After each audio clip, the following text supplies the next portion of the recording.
Assalamualaikum warahmatullahi wabarakatuh. Perkenalkan, nama saya Yahya Fegiansyah dari kelas 11B. Di sini saya akan menjelaskan terkait dengan ancaman terhadap negara kesatuan Republik Indonesia dan bagaimana strategi kita mengatasinya. Apa saja sih ancaman yang bisa mengancam kedaulatan negara Indonesia? Nah, di sini ada 5 ancaman yang akan mengancam persatuan dan kesatuan bangsa Indonesia. Yang pertama adalah ancaman di bidang ideologi. Ancaman di bidang ideologi, bangsa Indonesia belum sepenuhnya bebas dari pengaruh paham lainnya, misalnya pengaruh dari liberalisme. Saat ini, kehidupan masyarakat Indonesia cenderung mengarah pada kehidupan liberal yang menekankan pada aspek kebebasan individual. Sebenarnya liberalisme yang disokong oleh negara adidaya negara adidaya tersebut adalah Amerika Serikat yang tidak hanya mengaruhi negara Indonesia, tapi juga mengaruhi hampir seluruh negara yang ada di dunia. Yang kedua, ancaman di bidang politik. Ancaman di bidang politik dapat bersumber dari luar negeri maupun dalam negeri. Ancaman di bidang politik dilakukan oleh suatu negara dengan melakukan tekanan politik terhadap Indonesia seperti intimidasi, provokasi, atau blokade politik merupakan bentuk ancaman non-militer berdimensi politik yang sering kali digunakan oleh pihak-pihak lain untuk menekan negara lain. Yang ketiga, ancaman di bidang ekonomi. Pada saat ini, ekonomi suatu bangsa tidak dapat berdiri sendiri. Hal tersebut bukti nyata dari pengaruh globalisasi. Dapat dikatakan bahwa hampir tidak ada satupun negara di dunia yang tidak terpengaruh oleh globalisasi. Globalisasi perekonomian merupakan suatu proses kegiatan ekonomi dan perdagangan ketika negara-negara di seluruh dunia menjadi satu kekuatan pasar yang semakin terintegrasi dengan tanpa rintangan batas teritorial negara. Yang keempat, ancaman di bidang sosial budaya. Di antaranya munculnya gaya hidup konsumtif, yakni selalu mengkonsumsi barang-barang dari luar negeri. Munculnya sifat hedonisme, yaitu kenikmatan pribadi dianggap sebagai suatu nilai hidup tertinggi. Hal ini membuat manusia suka memaksakan kehendaknya sendiri. Adanya sikap individualisme, yaitu sikap selalu mementingkan diri sendiri serta memandang rendah orang lain. Munculnya gejala westernisasi, yaitu gaya hidup yang selalu berorientasi kepada barat-baratan tanpa dipilah dulu mana yang baik dan mana yang buruk. Semakin memudarnya semangat gotong royong, solidaritas, kepedulian, dan kawanan sosial. Semakin lunturnya nilai-nilai keagamaan dalam kehidupan masyarakat.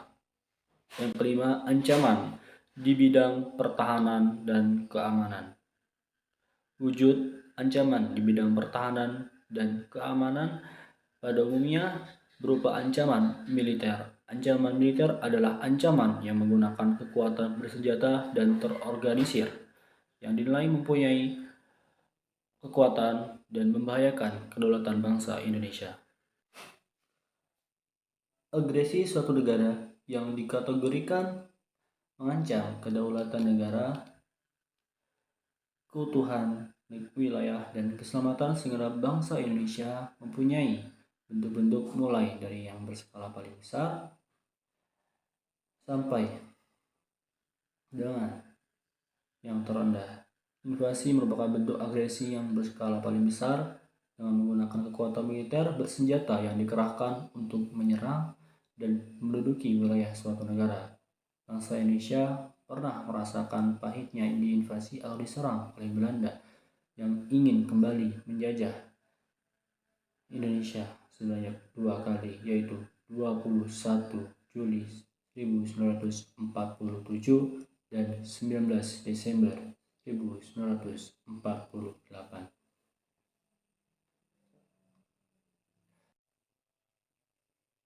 Setelah kita mengetahui apa saja ancaman yang dapat mengancam kedaulatan negara kesatuan Republik Indonesia, sekarang kita akan membahas strategi mengatasi berbagai ancaman terhadap negara kesatuan Republik Indonesia.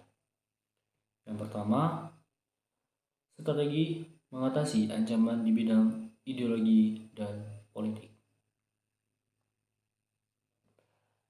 Yang pertama adalah mengembangkan demokrasi politik. Yang kedua, mengaktifkan masyarakat sipil dalam arena politik, mengadakan reformasi lembaga-lembaga politik agar menjalankan fungsi dan perannya secara baik dan benar, memperkuat kepercayaan rakyat dengan cara menegakkan pemerintahan yang bersih dan berwibawa, menegakkan supremasi hukum, memperkuat posisi Indonesia dalam kancah politik internasional. Yang kedua, strategi mengatasi ancaman di bidang ekonomi. Sistem ekonomi kerakyatan merupakan senjata ampuh untuk melumpuhkan ancaman di bidang ekonomi dan memperkuat kemandirian bangsa kita dalam semua hal. Untuk mewujudkan hal tersebut, kita harus melakukan hal-hal seperti di bawah ini. Pertama, sistem ekonomi dikembangkan untuk memperkuat produksi domestik bagi pasar dalam negeri sehingga dapat memperkuat perekonomian rakyat. Pertanian dijadikan prioritas utama karena mayoritas penduduk Indonesia bermata pencarian sebagai petani. Perekonomian berorientasi pada kesejahteraan rakyat yang artinya segala sesuatu yang menguasai hajat hidup orang banyak harus terjangkau oleh masyarakat. Tidak bergantung pada badan-badan internasional seperti IMF, Bank Dunia, dan WTO. Mempererat kerjasama dengan sesama negara berkembang agar bisa bersaing dengan negara maju. Yang kedua, strategi mengatasi ancaman di bidang sosial budaya. Kehidupan sosial di negara-negara berkembang perlu memperhatikan gejala perubahan yang terjadi, terutama mengenai sebabnya. Banyak faktor yang menimbulkan perubahan sosial, di antaranya memegang peranan penting ialah faktor teknologi dan kehidupan. Yang keempat, strategi mengatasi ancaman di bidang pertahanan dan keamanan. Ancaman militer akan sangat berbahaya apabila tidak diatasi. Oleh karena itu, pada pasal 30 ayat 1 sampai 5 Undang-Undang Dasar Negara Republik Indonesia tahun 1945 menyatakan sebagai berikut. Tiap-tiap warga negara berhak dan wajib ikut serta dalam usaha pertahanan dan keamanan negara. Usaha pertahanan dan keamanan negara dilaksanakan melalui sistem pertahanan dan keamanan rakyat semesta oleh Tentara Nasional Indonesia dan Kepolisian Negara Republik Indonesia sebagai kekuatan utama dan rakyat sebagai kekuatan pendukung. Sistem pertahanan dan keamanan negara yang bersifat semesta bercirikan sebagai berikut. Kerakyatan, yaitu orientasi pertahanan dan keamanan negara diabdikan oleh dan untuk kepentingan seluruh rakyat. Kemestaan, yaitu seluruh sumber daya nasional digunakan bagi upaya pertahanan. Kewilayahan, yaitu gelar kekuatan pertahanan dilaksanakan secara menyebar di seluruh wilayah negara kesatuan Republik Indonesia sesuai dengan kondisi geografis sebagai negara kepulauan. Mungkin materi ini saja yang dapat saya sampaikan. Terima kasih atas perhatian Anda. Salam sejahtera dan sampai jumpa.